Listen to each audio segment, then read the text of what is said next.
Vamos a abrir nuestras Biblias rápidamente en el libro o Evangelio de Marcos, capítulo 1.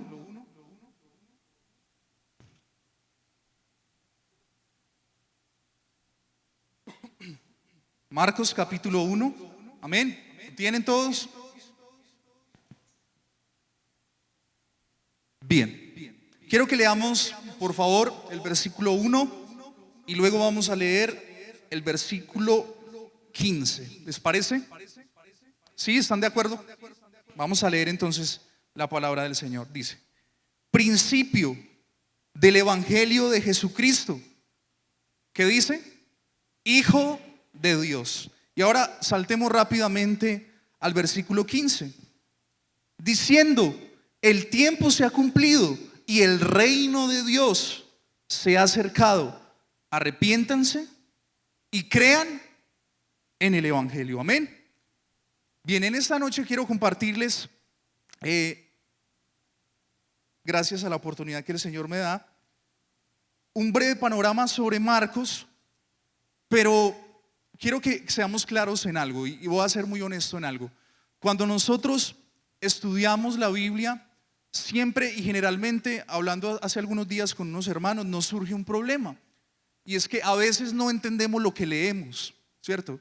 Entonces lo que esperamos al ir a la iglesia es poder tener herramientas para luego, al ir a nuestras casas, poder leer la Biblia y entenderla mucho mejor. Amén. ¿Cuánto les interesa eso? ¿Cierto? Ustedes tenían una tareita juntamente con los del equipo del trabajo de leer Marcos. Ya leyeron Mateo, hace 8 días lo estudiamos y estábamos leyendo Marcos. ¿Quién hizo la tarea?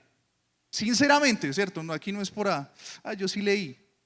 No importa, el que no la leyó hoy va a tener herramientas para hacer la tarea, pero si quiere participar en el concurso, las preguntas van a estar basadas en lo que vamos a enseñar. ¿Listo? Así que le ruego que esté muy atento, que tome nota y que siga las lecturas porque van a ser un poquito rápidas.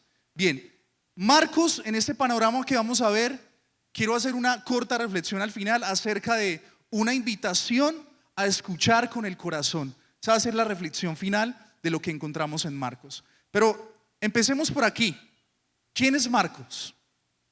¿Quién es ese Marcos que se nos menciona aquí como el autor de este evangelio? Mire, debemos recordar algo.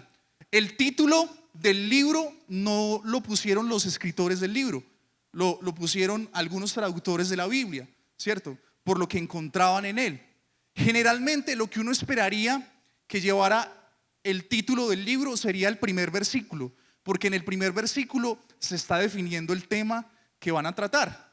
En este caso, el tema que vemos al inicio del versículo 1 es el Evangelio, ¿cierto? De esa palabra evangelio es que nosotros tomamos para luego decir que Mateo, que Lucas y que Juan son evangelios, porque lo que hicieron algunos escritores como Mateo, como Lucas y como Juan, como Mateo y como Lucas, fue tomar de este libro para escribir lo que ellos escribieron. Entonces, ¿qué sucede aquí? En Marcos hay algo bien interesante, y es que Marcos no fue uno de los 12 discípulos que estuvo con Jesús. Entonces eso es un primer dato. Y como no estuvo con Jesús, entonces él se tuvo que tomar la tarea de investigar, y ahorita vamos a ver que fue un poco por medio del apóstol Pedro y en otros casos por medio del apóstol Pablo, la obra, la vida de nuestro Señor Jesús. Pero no me voy a adelantar. ¿Quién es Juan Marcos? Vamos a abrir nuestras Biblias nuevamente dejando una señita ahí en Hechos capítulo 12 versículo 12, para que la Biblia nos aclare quién es este Marcos. Amén. Gracias por su ánimo. Amén. Hechos 12:12 dice lo siguiente. Perdóname que esta Biblia se me mojó, como siempre. Hechos 12:12. Amén, ¿lo tienen? Y habiendo considerado esto, llegó a casa de María, la madre de Juan, el que tenía por sobrenombre Marcos, donde muchos estaban reunidos orando. Entonces mire, la Biblia de entrada es muy interesante, la Biblia es muy linda porque la Biblia misma nos responde las preguntas que tenemos. ¿Quién es Marcos? Ya nos está diciendo. ¿Quién es Marcos? un hombre que se llamaba en realidad Juan, pero que le apodaban Marcos, y era hijo de María, ¿cierto? María era una mujer que había prestado su casa para que allí se iniciara una iglesia, ¿cierto? Iglesia que posteriormente el apóstol Pedro iba a pastorear. Pero esto es importante tenerlo muy en la mente cuando leamos el Evangelio de Marcos, porque esto va a determinar todo el mensaje de lo que leamos en Marcos. Vamos a ir ahora a Primera de Pedro 5:13. Quiero que leamos algo ahí. ¿Sí? ¿Les parece? Estamos buscando. Recuerden que voy a ir un poquito rápido por cuestiones de tiempo, pero tampoco es que vaya aquí a hacer una maratón, a correr. 5:13. Primera de Pedro 5, versículo 13. La iglesia que está en Babilonia, elegida juntamente con vosotros, y Marcos, mi hijo, os saludan. Amén. Aquí el apóstol Pedro está diciendo que Marcos, esa palabra hijo hace referencia a que es un discípulo, ¿cierto? Pedro lo está nombrando como uno de sus hijos espirituales. Pero miren, algo que no hemos mencionado es que en el inicio del ministerio del apóstol Pablo, en uno de los primeros viajes misioneros que hace el apóstol Pablo con un hombre que se llamaba Bernabé, ellos invitan a Juan, que apodaban Marcos. Lo invitan a un viaje misionero. La Biblia no es muy clara en qué es lo que sucede en ese viaje misionero, pero dice la Biblia que este hombre, Juan Marcos, se sale de ese viaje. O sea, en otras palabras, no sé si decir apostatar de la fe, pero deja la fe por un tiempo, se va, y dice la palabra del Señor que se crea como una especie de conflicto entre Pablo y este discípulo que se llama Juan Marcos, porque luego por allá en otro viaje misionero le recomiendan al apóstol Pablo llevarlo, y él dice no, a él no lo envíen. ¿Por qué? Porque tuvieron un conflicto. Miremos Hechos 12, volvamos a Hechos 12. Perdón, Hechos 13, qué pena con ustedes. Ya Hechos 12 lo leímos. Hechos 13, versículo 5. Y luego vamos a ir al 15:38. Rápidamente. Hechos 13, 5 dice, ¿lo tienen? Y llegados a Salamina anunciaban la palabra de Dios en las sinagogas de los judíos, y tenían también a Juan de ayudante. Y habiendo atravesado toda la isla hasta Pafos, hallaron a cierto mago, falso profeta judío llamado Bar Jesús. Bueno, dejémoslo hasta ahí. Vamos a saltar hasta el 15, versículo 38. Esto está más pegado. 15:38. Amén.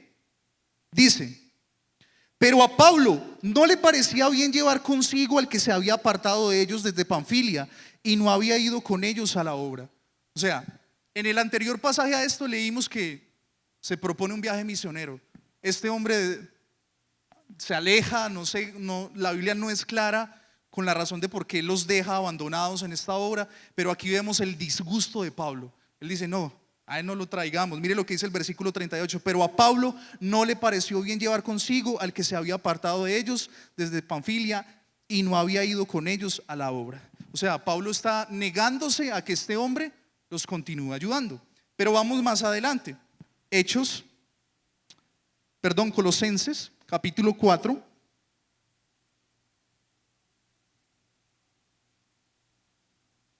Vamos a leer algo ahí.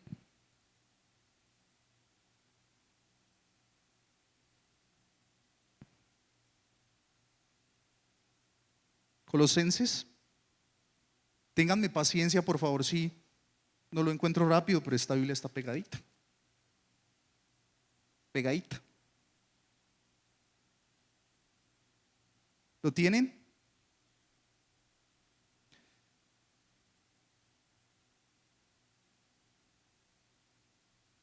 Colosenses 4, vamos a leerlo desde el versículo 10. ¿Lo tienen?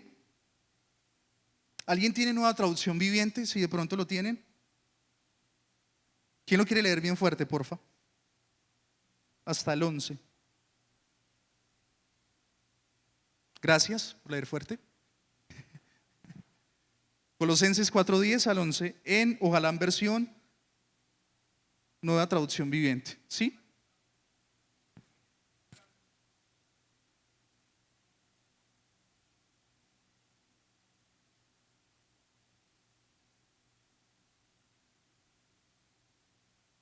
Ajá.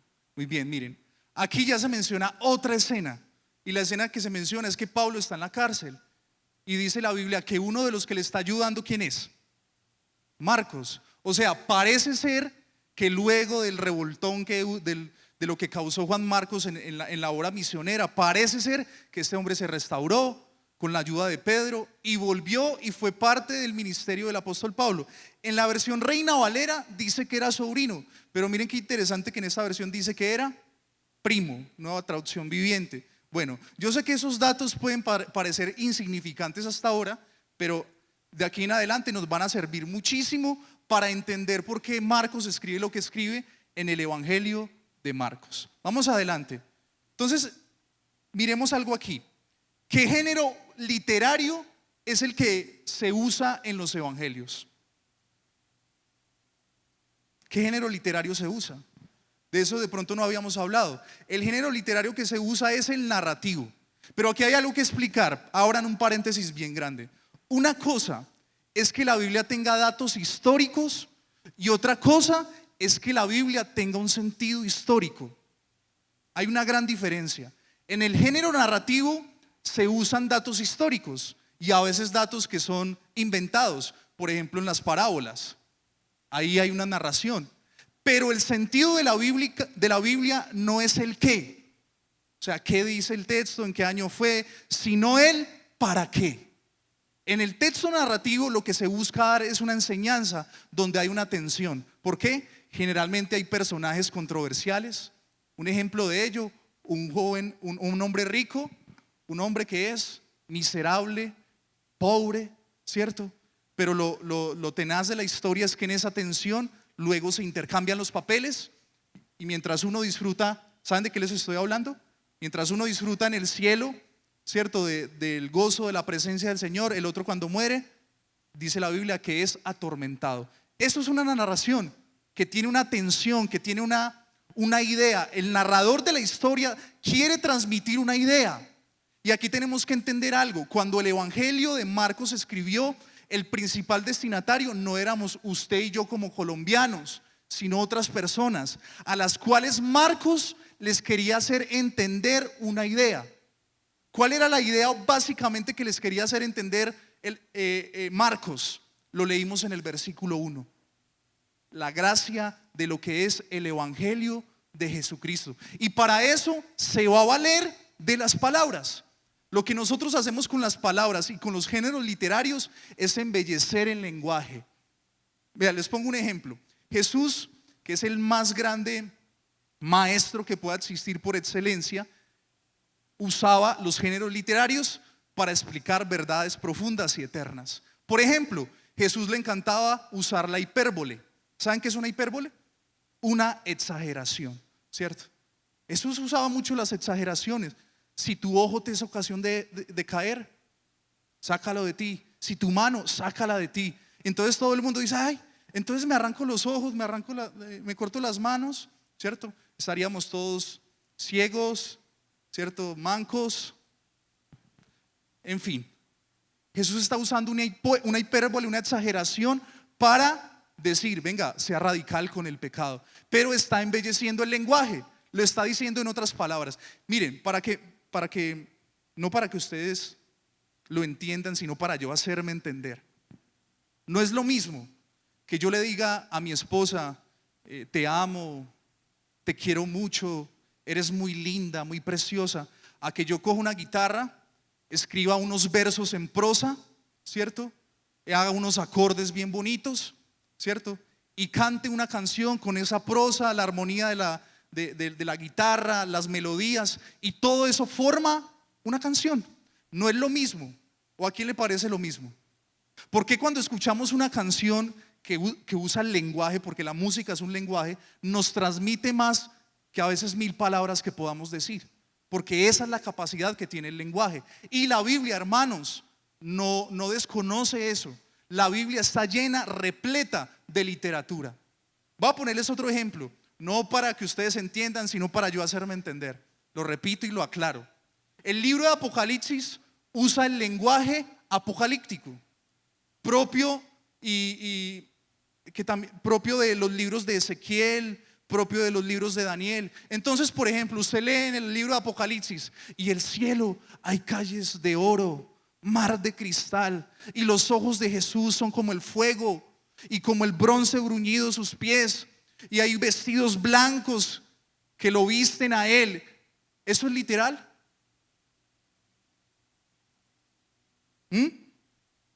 Porque miren, seamos honestos, cuando decimos eso, todo el mundo se imagina el cielo, uy sí, calles de oro, mar de cristal, y a Jesús así. Pero la Biblia se está valiendo del lenguaje para explicar una verdad que no podemos explicar. Jesús es tan santo que la mejor manera de describirlo es con el lenguaje. ¿Y qué hace el lenguaje? Explicar lo que no se puede explicar. Jesús es santo. ¿Cómo explicamos la santidad de Jesús? Vestidos blancos, que son representación de santidad. ¿Cómo expresamos que en la mirada de Jesús hay una profundidad tal que nos sobrepasa tanto que tenemos que decir, es como el fuego? Si me siguen en la idea. Y eso hace la Biblia con los géneros literarios. Y los evangelios no son ajenos a eso. Tienen una idea y hay un narrador que, digámoslo, como lo llaman algunos literatos, es un narrador omnisciente. En otras palabras, un narrador que todo lo sabe. Porque cuando leemos el evangelio de Marcos, pareciera ser que Marcos sabe porque Jesús dice lo que dice o hace lo que hace. ¿Amén? ¿Sí? ¿Me siguen hasta ahí? Bien. Espero que haya sido claro. Entonces, eso en cuanto al género literario. El tema central es el evangelio, que en eso vamos a abundar un poquito más en la otra diapositiva. Los destinatarios. Fíjese qué importante esto. En el libro de Mateo, ¿quiénes eran los destinatarios? Los judíos. Y por eso apela a las genealogías, y por eso apela a ser sistemático, por eso apela a ser muy detallista en que Jesús era el Mesías y que en las profecías del Antiguo Testamento se habían de cumplir en Cristo. Pero en el evangelio de Marcos el destinatario no son los judíos, sino los gentiles de Roma. Esa es pregunta al final, ¿cierto? ¿Qué son los gentiles? Eso es muy conocido por muchos, pero puede que haya en este lugar alguien que no sepa qué es un gentil. Ustedes saben que las palabras con el uso y con el pasar de los años mudan el concepto. Para nosotros un gentil hoy es una persona muy buena gente, muy chévere, alguien que si uno llega a la casa lo atiende muy bien, eso es un gentil.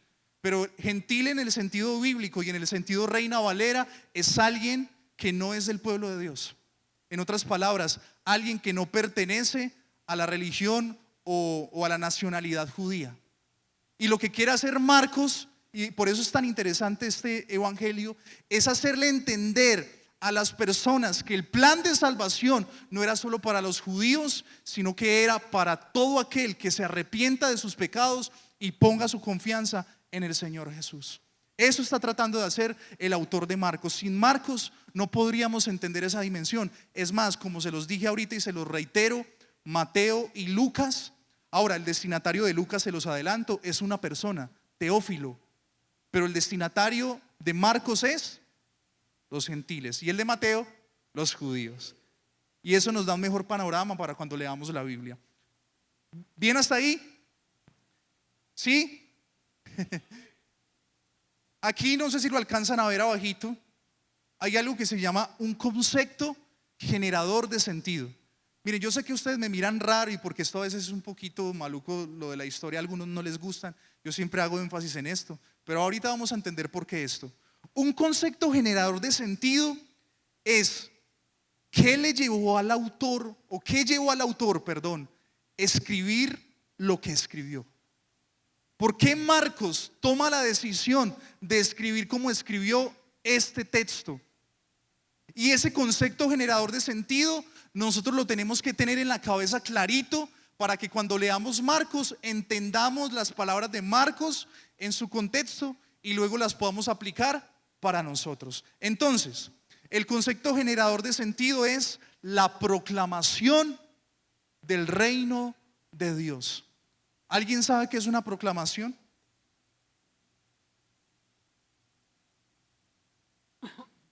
Miren, ¿cuál es la diferencia entre proclamar, enseñar o predicar? Porque las tres están en la Biblia. Y de hecho, algunas de esas tres las hacemos aquí. Hay algunos que no enseñan, sino que predican. Hay algunos que no predican, sino que enseñan, ¿cierto? Pero también proclamamos. ¿Cuál es la diferencia entre esas tres palabritas que les acabo de mencionar? Mire, la proclamación está basada en un acto público casi solemne de una verdad que es para todos. Por ejemplo, cuando se proclama un decreto, Dos Quebradas, pico y placa, tal día, todo el mundo tiene que saber que esa información es así, que es real, es verídica. ¿Cuál sería la diferencia con enseñar, por ejemplo? Porque las tres las usa Jesús. Él vino a proclamar el año agradable del Señor, por ejemplo. Pero Jesús también vino a enseñarle a sus discípulos en el Sermón del Monte, les enseña. Hay doctrina, hay enseñanza. Y la predicación, ¿cuál sería la diferencia? Es un poco más reflexiva, no hay una abundancia muy grande en doctrinas, aunque hay doctrina, hay una enseñanza central con una reflexión específica. Y Jesús también predicaba. Bien, no voy a ampliar esto porque no tengo tiempo, pero entonces, en esos conceptos generadores de sentido, dice la Biblia en Marcos 1:1, principio del evangelio ¿de quién? De Jesucristo, que de entrada le da un título inmenso, grandísimo, grandioso, el Hijo de Dios. Ahora, ¿qué es el evangelio, hermanos? Mire, Agustín de Hipona decía, nosotros creemos que sabemos un concepto hasta que nos preguntamos por el concepto. ¿Cómo así? Usted piensa muchas veces, no, yo sé qué es el tiempo, pero si yo le preguntara a usted, por ejemplo, defíname qué es el tiempo. Piense por un momento eso. ¿Qué es el tiempo? Y dice, ay, verdad, venga, ¿qué es el tiempo? ¿Una medida? O si les digo una más sencilla que aparece en la Biblia, expiación. ¿Qué es expiar? No espiar con S, que es lo que hacen algunos hombres, ¿cierto?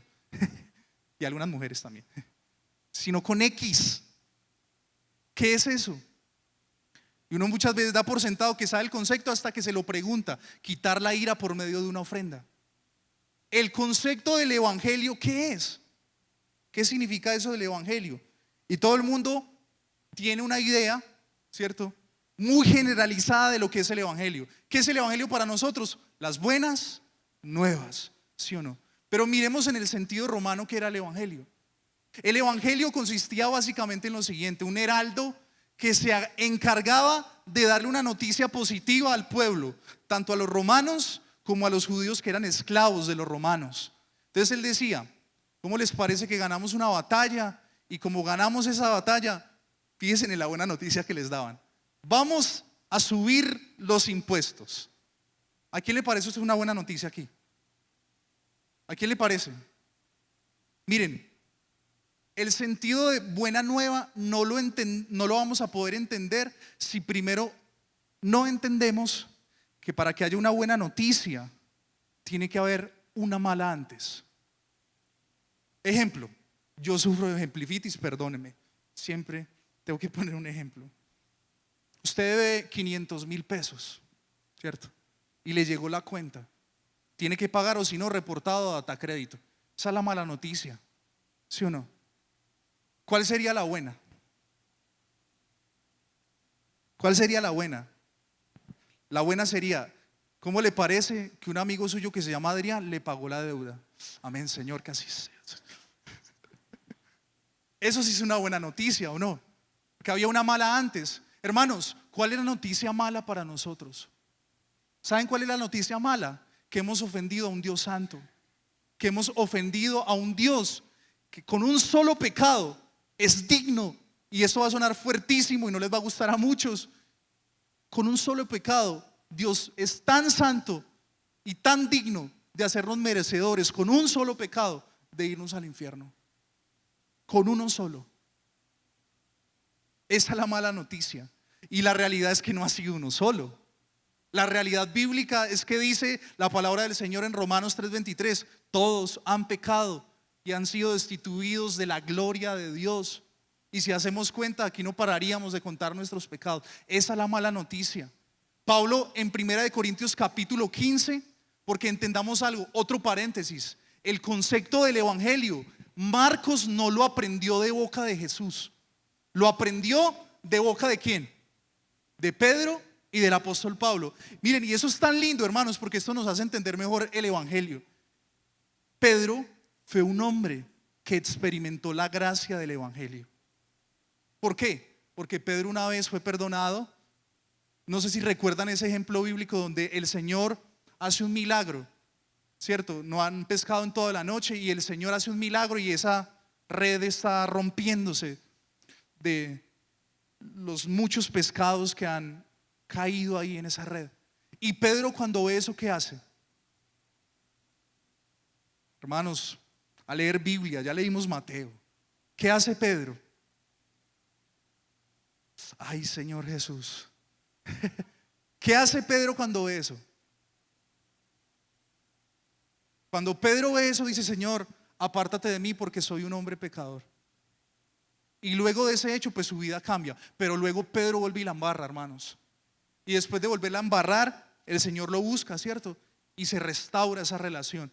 ¿Qué vemos en Pedro? Un hombre que ha experimentado en plena realidad lo que es la gracia de Cristo. ¿Y a quién le enseñó? A Marcos. Y Marcos está entendiendo que la gracia de Cristo se revela en que somos merecedores, pero sin embargo, la gracia de Cristo se revela en que aunque hay una mala noticia, Cristo murió por nuestros pecados y perdonó nuestros pecados, los sepultó en el fondo de la mar y ya no los recuerda. Qué gracia tan gloriosa es esa. Qué gracia tan inmensa es esa. Y Juan Marcos tiene eso en mente. Estas palabras iniciales del Evangelio de Marcos no solo declaran el propósito que hay detrás de su redacción, sino que podrían haber servido como su título original. Sin embargo, al igual que los otros 3 evangelios, la obra se ha conocido en la historia de la iglesia con el nombre de su autor. Ojo con esto: la fe y el arrepentimiento son 2 lados de la misma moneda. Mientras el arrepentimiento habla de dar la espalda al pecado, la fe es volverse al Salvador. Y fíjense en esto: el objeto de la fe que salva no es un credo, ni una iglesia, ni un pastor, ni un sistema de ritos y ceremonias. El objeto de la fe que salva es Jesucristo. La ley que precede a la gracia es la mala noticia. ¿Cómo así? El hombre sin Cristo está perdido en su pecado. Estoy ampliando un poquito el concepto de evangelio. La salvación, fíjense en esto tan lindo, no es para personas que desean un estímulo emocional, sino para pecadores que acuden a Dios en busca de perdón. El gran milagro de la redención no es que nosotros aceptamos a Cristo, sino que Él nos acepte a nosotros. ¿Cuántos dicen amén a eso? Entonces aquí podemos ver concisamente un panorama general de lo que hay en Marcos. El evangelio de Marcos no es solo verbal, no son solo palabras. El reino de Dios es global y multidimensional. Por lo tanto, debe ser anunciado de manera integral. Entonces, ¿qué hay en ese anuncio de Marcos 1 a Marcos capítulo 16? Aunque algunos teólogos y eruditos dicen que Marcos 16 es un pasaje espúreo, desde un versículo que ya se los voy a mencionar. Espurio significa que no aparecen en los textos originales. Marcos 16, el versículo 14 en adelante. Desde ahí, dicen algunos teólogos, es espurio. Pero ¿qué hay? Hay predicación, hay enseñanza, sanidad. Este es un tema crucial. Exorcismos, o liberación de demonios, llamado y formación de discípulos, consolación a los que sufren, alimentación, fíjense en esto, a quienes padecen hambre. Y un tema bien importante en Marcos es la confrontación de los poderes de sistemas políticos y sociales. Este puntico, los exorcismos, en Marcos hay 4, sin mencionar que luego dice que de una mujer el Señor mismo echó 7 demonios. En el versículo 23 y 27, por ejemplo, del capítulo 1 dice que había un hombre con un espíritu inmundo. Lo mismo en el capítulo 5, un endemoniado gadareno. En el capítulo 7, una mujer sirofenicia. Y en el capítulo 9, un muchacho que está endemoniado. ¿Por qué les digo esto? ¿Por qué creen ustedes que les digo esto? ¿Y por qué aparece el tema de los exorcismos? Pues se los voy a decir de esta manera. Hay unas lecciones que debemos aprender sobre los exorcismos de Jesús. Primero, Jesús nunca se hizo propaganda como exorcista. Él no dijo, vea, a las 8 de la noche va a haber una campaña para echar fuera demonios. No, por el contrario, Jesús sé que decía, no le diga a nadie, quédese calladito. Mejor vaya y dígale a los de su región, a los de su familia, lo que el Señor hizo en ustedes. Pero Jesús no se hacía campaña publicitaria como exorcista. Segundo, Jesús nunca dijo, ojo con esto, que todas las enfermedades de la humanidad eran producto de demonios, como se dice hoy, que hoy llamamos demonio al pecado. Entonces mucha gente cree que es víctima de un demonio y no toma decisiones para dejar su pecado porque simplemente está poseída por un espíritu. Jesús no enseñó que todas las enfermedades o todas las situaciones psicológicas de una persona estén determinadas por la influencia de un demonio o por ser poseído por un demonio. Y lo tercero, eso me gusta mucho, Jesús no elaboró un sistema de demonología.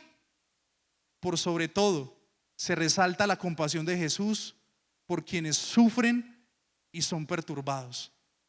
Hoy en día uno encuentra manuales de cómo exorcizar a una persona, encuentra nombres, no sé de dónde lo sacan, ¿cierto?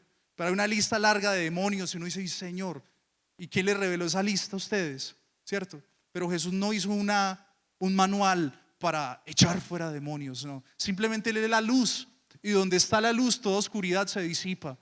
Y es por eso que aquí nosotros, hermanos, ustedes no nos ven persiguiendo demonios por todos lados, ni diciéndole a Satanás, esta chancla asquerosa, te vas de aquí, porque no es así. Creemos y entendemos que la luz de Jesús disipa las tinieblas. ¿Cuántos lo creen? Amén. Miren, ¿hacia dónde entonces están encaminados los exorcismos de Jesús? ¿Ah? ¿Hacia dónde están encaminados? Se me está yendo el tiempo, Señor Jesús. ¿Hacia dónde están encaminados? Hacia la normalización y humanización de la víctima del demonio. ¿Qué sucedía con una persona que estaba endemoniada?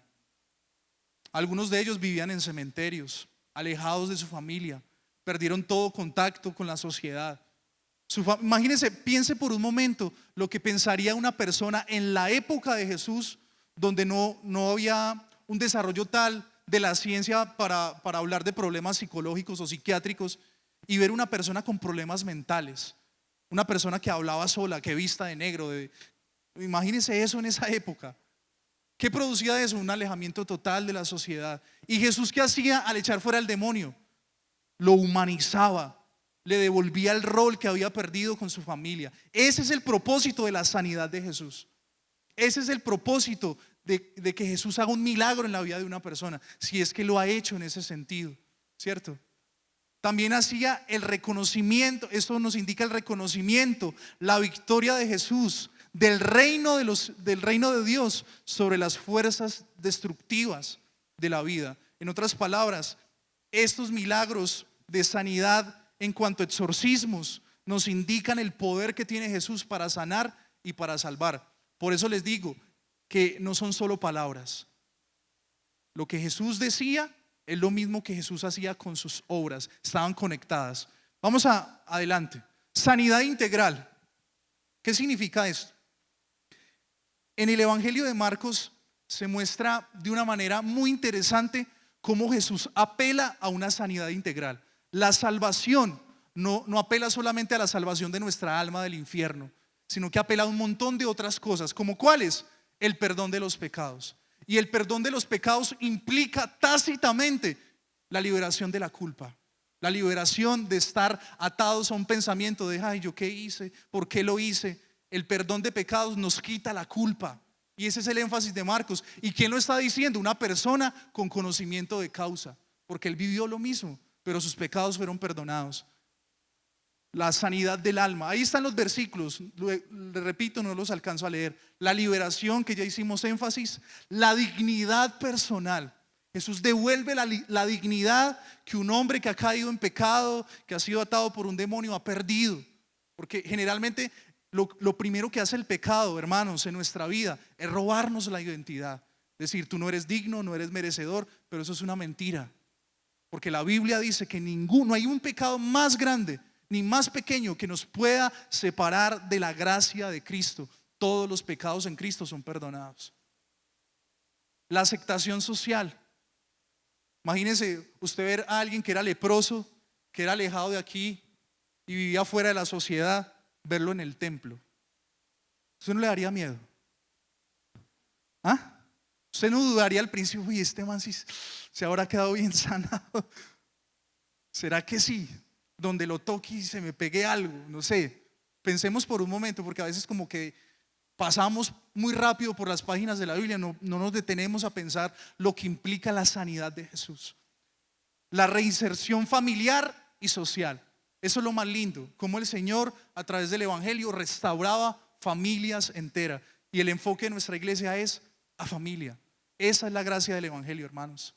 Esa es la gracia de nuestro Señor Jesucristo. Nos devuelve esa posibilidad de vivir en familia. Voy adelante y con esto voy a entrar en la parte final.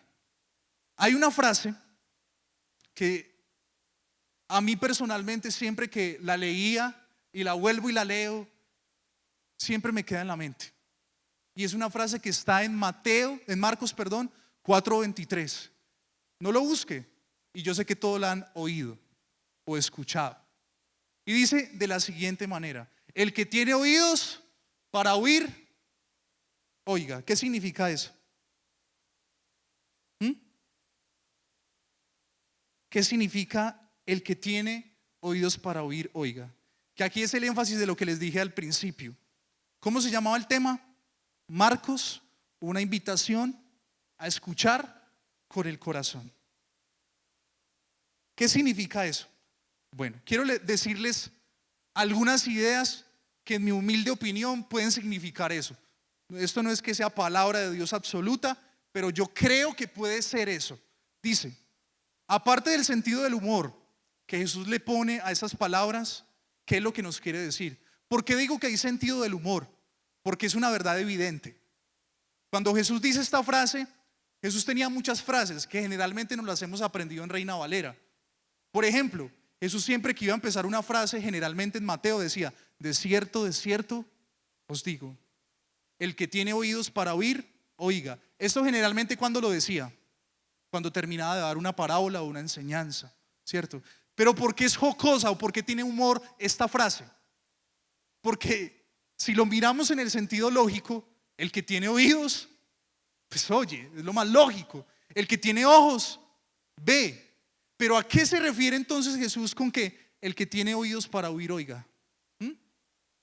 Esta frase surge en el contexto, en la enseñanza de las parábolas. Son los discípulos los que le preguntan a Jesús: ¿por qué les enseñas por parábolas? La parábola es una narrativa de algo ficticio en formato artístico. Eso ya se los expliqué ahorita. Pero ¿qué hace la parábola también? Nos invita a la reflexión y nos sume en una actitud de dependencia. En otras palabras, nadie puede dominar una parábola. ¿Quién aquí es doctor en parábolas? ¿Quién aquí domina las parábolas de Jesús? Creo que no los hay. Hay un hermano que se llamaba Gino Gianfrancesco, ya murió, que explica y es muy explícito en estas parábolas, y es muy bueno como le explica. Pero de todos modos no hay un doctor en parábolas. Porque el propósito de la parábola no es que sea dominada y entendida totalmente, sino lo siguiente. La parábola tiene una característica muy importante: el asombro y la pregunta. O sea, la parábola no está buscando darnos tanto respuestas, sino preguntas. Y ya les voy a decir por qué. La parábola se ajusta mucho al carácter de un niño. ¿Y acaso no dice la Biblia y no nos enseña la Biblia que si queremos entrar en el reino de los cielos tenemos que ser como niños? Y miren, hay una característica en los niños. Su pregunta favorita es ¿por qué? ¿Sí o no? Y esa debería ser una de nuestras preguntas favoritas al leer las parábolas, las enseñanzas de Jesús. Señor, ¿por qué dices eso? ¿Y para qué lo dices? Pero también, en mi humilde opinión, esa frase, el que tiene oídos para oír, oiga, puede significar, a mi humilde entender, vuelvo y lo repito, y digo humilde no para rebajar el sentido de la idea, sino para dejar abierta la posibilidad de que alguien tenga otra interpretación. Esta frase de Jesús es una invitación a escuchar con el corazón. Esa frase de Jesús nos está enseñando a nosotros a abandonar toda pretensión humana de querer dominarlo todo, porque esa es nuestra pretensión. Queremos las respuestas a todas las preguntas que tenemos, pero como la parábola no nos da respuestas sino preguntas, no podemos dominarla. Entonces el Señor dice, con este sentido de esa palabra, que Él quiere que aprendamos a escuchar, no con la mente, sino con ¿qué? Miren, les voy a dar una razón para que no piensen que esto me lo inventé.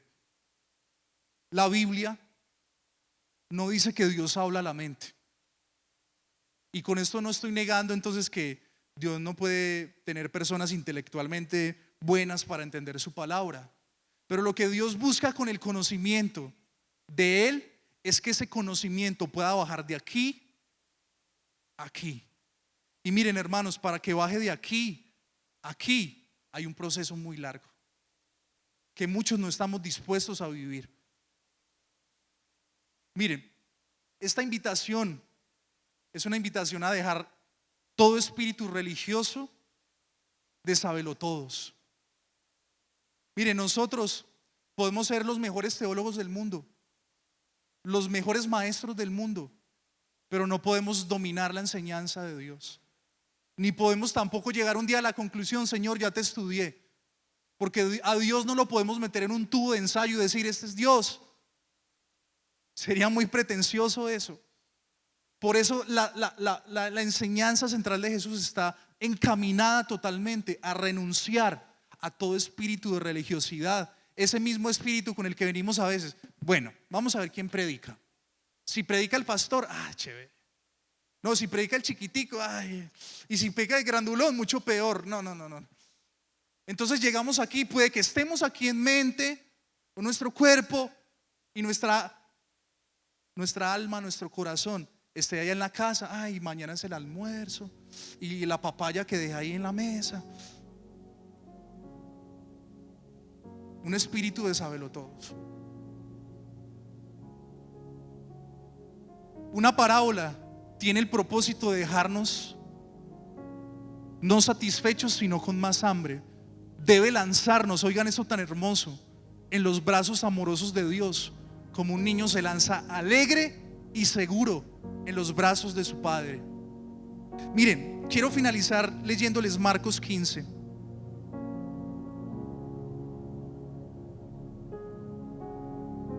Dice la palabra de Dios: muy de mañana, habiendo tenido consejo de los principales sacerdotes, con los ancianos, con los escribas y con todo el concilio, llevaron a Jesús atado y le entregaron a Pilato. Pilato le preguntó: ¿eres tú el rey de los judíos? Respondiendo él le dijo: tú lo dices. Y los principales sacerdotes le acusaban mucho. Otra vez le preguntó Pilato diciendo: ¿nada respondes? Mira de cuántas cosas te acusan. Mas Jesús ni aun con eso respondió, de modo que Pilato se maravillaba. quiero finalizar diciendo esta frase: Jesús no conoce el arte de ser entendible para quien no quiere escuchar. Repito, Jesús no conoce el arte de ser entendible para quien no quiere escuchar. Jesús sabe cuál es nuestra motivación. Jesús sabía que por más que le dijera a Pilato: sí, mira que es que yo soy el Cristo, yo soy el enviado del Señor. ¿Qué sabía Jesús de Pilato? Ese no quiere escuchar. Y ante esas preguntas el Señor no dijo nada. Tú lo dices si tú lo afirmas. Mire, cuántas veces muchos de nosotros hemos venido a este lugar con un espíritu egocéntrico, diciéndole: Señor, háblame hoy, necesito que me hables hoy. Pero yo, sabes, te voy a decir algo, y te lo voy a decir de todo corazón. Quizás Dios ya te habló, pero tú no quieres escuchar. Quizás Dios ya dijo su palabra, pero tú resistes. Y así es imposible que Dios pueda hablarnos más. Miren, ejemplos como estos tengo tengo un montón en el Evangelio de Marcos. Si los quieres anotar, en Marcos 3:35, en Marcos 4:23, que ya lo leímos, en Marcos 4:33, en Marcos 6:1 al 6, porque por tiempo no los puedo leer, en el 6:52 de Marcos también, y en el 10:32 al 36.